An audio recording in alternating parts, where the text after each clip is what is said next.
성을 이야기한다는 점. 그렇죠? 자, 그 뒤에 보니까 체계성. 즉, 언어는 일정한 구조와 규칙과 체계를 이루어 서로 유기적인 관계를 맺고 있다. 이렇게 얘기했고. 그 다음에 창조성. 언어는 일정 불변의 것이 아니라 문화의 발전에 따라 신생, 성장, 사멸의 과정을 거쳐 언제나 새로운 말의 창조가 이루어진다라고 했습니다. 자, 그 밑에 불연속성. 자, 이것도 밑줄 좀 지적해보자. 자, 지금 내가 저 위에 자의성 중요하다고 했지, 그치? 그 다음에 불연속성도 중요합니다. 물론 우리가 기본적으로 사회성, 역사성도 개념을 알아둬야겠지, 그치? 자, 그 불연속성을 봐봐. 현실 세계의 사물은 연속적이지만 그것을 표현하는 언어는 불연속적이다 라고 했습니다. 우리는 언어를 사용하여 상상이나 추상의 세계같이 실제는 존재하지 않는 세계에 대해서까지 사고할 수 있지만 사실상 언어는 가장 간단한 것조차도 그것이 가리키는 외부 세계를 있는 그대로 반영하는 것이 아니다. 언어는 연속적으로 이루어지는 세계를 불연속적인 것으로 끊어서 표현한다. 이러한 언어의 특성을 뭐라고? 분절성. 자, 그 분절성을 내용으로 꽉 묶어놓자. 그래서 그 분절성 같은 건 빈칸 넣는 거 주의해야 돼. 분절성이라고 한다. 예를 들어서 무지개 색깔이 단지 빨강, 주황, 노랑, 초록, 파랑, 남색, 보라 7가지 색으로 이루어져 있는 것만은 아니며 어떤 얼음이나 눈도 똑같은 하얀색은 아니다.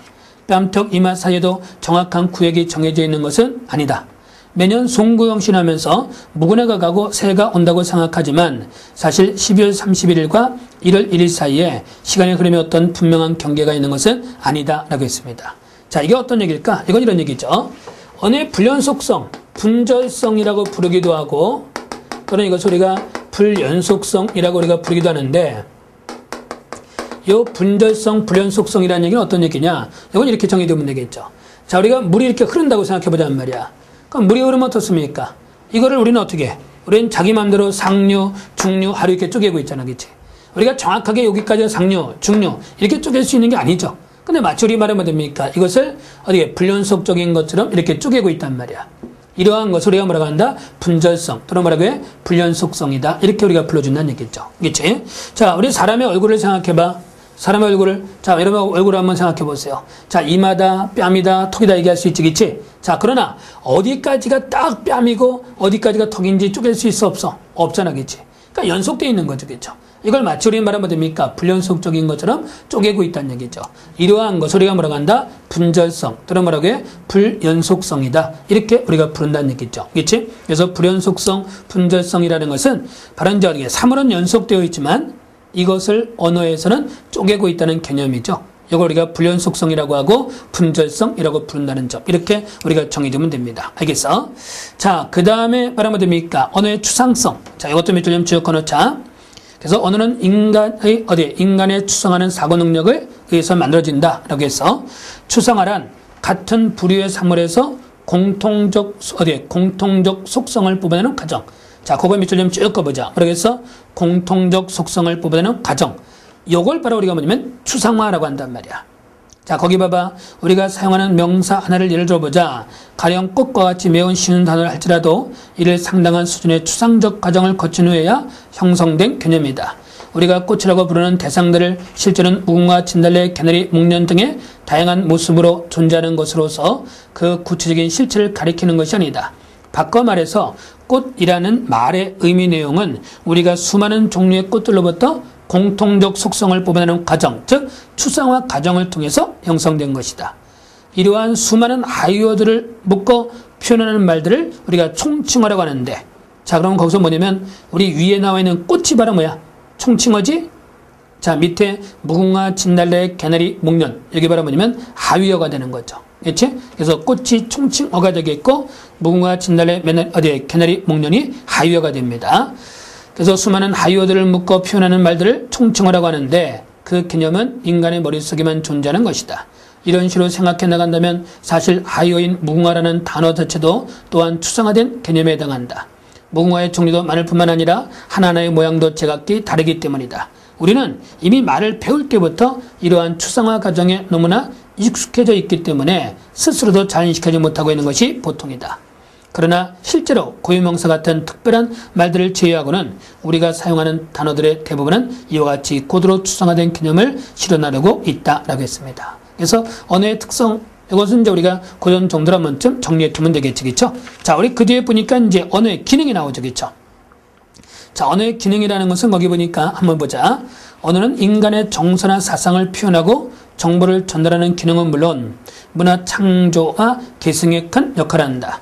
언어 활동은 화자와 청자 또는 필자와 독자를 전달하는 유목적적인 인간 생활의 한 양식으로 그 필수 요소는 다음과 같다. 한번 여러분 읽어보시고 맨 앞에 표현의 기능을 봐봐. 자, 말하는 사람과 관련되는 언어의 기능으로서 말하는 사람은 현실 세계에 대한 자신의 판단이라든가 다른 섬세한 감정까지도 언어로 표현하게 된다. 이는 말하는 사람의 심리 내용에 따라, 자, 거기 심리 내용에 따라 밑줄 좀 지을까봐. 몇 가지로 나눌 수 있다고 해서 이 금은 억울합니다. 어서 출발하시지요. 이 책은 참 재미있다. 철수는 공부하지 않은 것 같다. 라고 했는데, 자, 우리 여기서 중요한 것은 뭐냐면 거기 나와 있는 4개의 예문과 밑에 그것을 설명한 예의적 있죠? 이거를 연결하는 문제가 나올 수 있습니다. 다시 얘기하면 이 금은 억울합니다. 이건 바로 뭐다? 말하는 사람의 사실적 판단이라고 했죠. 어서 출발하시지요. 이건 듣는 사람에 대한 말하는 사람의 태도라고 했고, 이 책은 참 재미있다. 이건 지시 대상에 대한 말하는 사람의 태도가 되겠지, 그치? 철수는 공부하지 않은 것 같다. 이것은 자신의 판단에 대한 확신성 여부라고 했습니다. 그래서 위에 나와 있는 예문과 밑에 설명을 연결하는 문제를 주의하란 말이야. 자, 두 번째, 가마적 기능, 환기적 기능, 지령적 기능이라고 했습니다. 여기서는 듣는 사람을 하여금 특정 행동을 하도록 한다고 했어. 이게 뭐라고 했어? 특정 행동을 하도록 하는 기능이다. 이는 듣는 사람에게 감화작용을 하여 실제 행동에 옮기도록 한다는 데 목적이 있다. 그래서 감화적 기능은 말하는 사람의 마음을 표현하는 점에서 표현의 기능과 다르지 않으나 듣는 사람에게 감화작용을 하여 실제 행동에 옮기도록 한다는 점이 다르다라고 했습니다.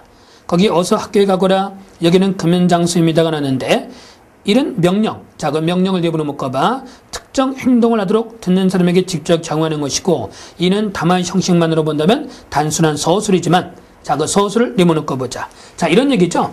우리가 지금 공부하는 지령적 기능은 말이야. 명령문의 형태를 취하는 경우도 있지만요. 그냥 평서문, 서술의 형태를 취하는 경우도 있다는 얘기죠. 그치? 자, 그런데 우리 국어에서 문장의 종결 양식이 모두 몇 가지가 있어? 5개 있죠. 명령문, 평서문, 의문문, 그 다음 말하면 됩니까? 청유문, 그 다음 뭐가 있냐면 이렇게 감탄문이 있단 말이야. 그래서 우리 국어의 문장의 종결 형식이 이렇게 5가지가 있는데, 자, 그 중에서 명령문, 평서문, 의문문, 청유문은 모두 지령적 기능의 역할을 할 수가 있습니다. 알겠어? 그러나 무엇만? 감탄문만은 지령적 기능의 역할을 못한다는 점. 이거 기억해둬야 돼. 알겠니? 명령문, 평서문, 의문문, 청유문은 지령적 기능의 역할을 하는데 뭐만? 감탄문은 지령적 기능의 역할을 하지 못한다는 점. 이렇게 해주면 돼. 자, 그럼 봐봐. 먹어라. 그럼 뭐 됩니까? 먹자. 먹는 게 좋지 않겠니? 다 되잖아, 그치? 그러나 감탄문은 가능하지 않단 말이야. 그래서 우리가 말하면 됩니까? 이렇게 지령적 기능은 명령문, 의문문, 청유문, 또 말하면 됩니까? 평소문의 형태로 만들어질 수 있다는 점. 이렇게 해주면 됩니다. 자, 우리 이 지령적 기능의 가장 대표적인 게 뭐가 있을까? 이런 거 한번 정리해두자, 여기다. 여기 보자. 우리 지령적 기능의 가장 대표적인 것은 뭐냐면 법률 같은 게 있죠. 법률이나 또는 규칙이나 또는 광고 또는 말하면 됩니까? 이렇게 표 또는 이렇게 격언 같은 것들이 있다는 거. 그래서 법률, 규칙, 광고, 표, 격언 이런 것이 전부 지령적 기능의 역할을 한다. 특히 광고도 이것도 말하면 됩니까? 결국은 이제 어떤 행동을 하도록 하는 거지, 그치? 물론 광고는 뭐 사도록 한다든지 물건을 파는 광고라면, 그치? 이게 바로 뭐냐면 지령적 기능이다. 그래서 법률, 규칙, 광고, 표 또는 뭐가 있어? 격언 같은 것들이 있다. 이렇게 해주면 됩니다. 자, 그 밑에 이제 친교적 기능이 나오죠, 그렇죠? 우리가 친교적 기능은 다른 말로 우리가 사교적 기능이라 부르기도 하는데, 그치? 화자가 청자와 우호적인 유대관계를 유지하기 위해서 상호 의사소통의 길을 열어주는 구실을 말한다. 라고 했습니다. 친교적 기능이라는 것은 어떤 걸 얘기할까? 우리 이렇게 정해두면 되겠죠. 보자. 우리도 친교적 기능을 보면 우린 친교라고 부르기도 하고 이렇게 사교적 기능이라 부르기도 하는데 이건 한마디로 뭐야? 친분관계 유지를 위한 언어적 기능입니다. 그래서 어떤 게 있을까? 우리가 인사 같은 거 또는 높임 같은 거 이런 것이 바로 친교적 기능이란 말이야. 자, 여러분들이 어떻게 사람을 만났는데 아는 사람 만났는데 인사 안 하면 친교가 되게 어렵겠지, 그치? 그쵸? 높임도 마찬가지죠, 그쵸? 잘 모르고 오늘 집에서 한번 해봐. 어떻게 저녁에 말이야겠죠? 밥상에 앉아서 먼저 먹으면서 아빠 밥 먹어라. 그러면 어떻게 될까? 이때는 어떻게 높임을 사용하지 않음으로써 친교가 이루어지지 않겠지, 그치? 다음날부터 밥 못 먹을지도 몰라, 그치? 그러니까 이게 바로 뭐야? 이런 높임을 사용하는 이런 것이 친교란 말이야. 자, 근데 여기서 주의할 점이 있어. 인사를 우리가 할 때 보면 가장 흔한 인사는, 자, 아침 인사 한번 생각해보자. 아침에 인사할 때 안녕하세요 라고 할 수 있겠죠, 그쵸? 자, 그러나 식사하셨습니까? 이것도 되죠, 그쵸? 또는 말하면 됩니까? 아침에 만나서, 자, 비가 오고 있어. 아, 비가 내리네요. 이것도 인사가 되잖아, 그치? 자, 그러니까 바로 인사 표현에서 사용하고 있는 날씨 표현 같은 것도 역시 이것은 친교적 기능이라 볼 수 있어요. 자, 그런데 여기서 조금 아까 뭐라고 했어? 안녕하세요. 식사하셨습니까? 다 인사가 된다고 했잖아, 그쵸? 자, 식사하셨습니까는 그대로 들으면 밥을 먹었냐 안 먹었냐 물어보는 것이지만 여기서 인사에서는 뭐야? 그런 의미로 쓰인 게 아니죠, 그쵸? 자, 그렇기 때문에 사교적 기능은요, 관습적 의미의 언어. 이 관습적 의미라는 것은 뭐냐면 이것은 사전적인 의미란 말이야. 이런 의미가 작용하는 게 아니고 주로 무엇이? 바로 이것은 정서적 의미의 언어가 주로 작용한다는 점. 다시 정리하면 친교적 기능은요, 이렇게 관습적 의미의 언어가 작용하는 것이 아니라 정서적 의미의 언어가 주로 작용한다. 이렇게 우리가 봐주면 됩니다.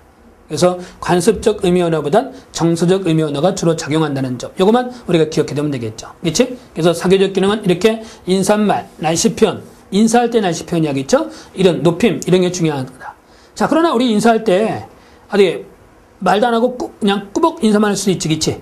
그건 뭐냐면 서로 어떻게 돼? 어떤 상황적인 게 중요한 거야, 상황.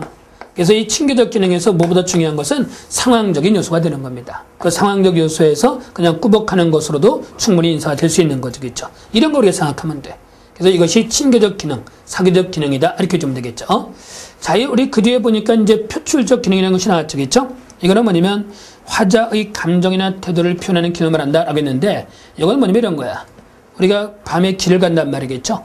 길을 가다가 발을 헛디뎠어. 그때 우리가 뭐라고 해? 어머나, 에그머니나 이렇게 하지겠지? 이런 걸 우리가 표출적 기능이라고 하는 겁니다. 알겠어?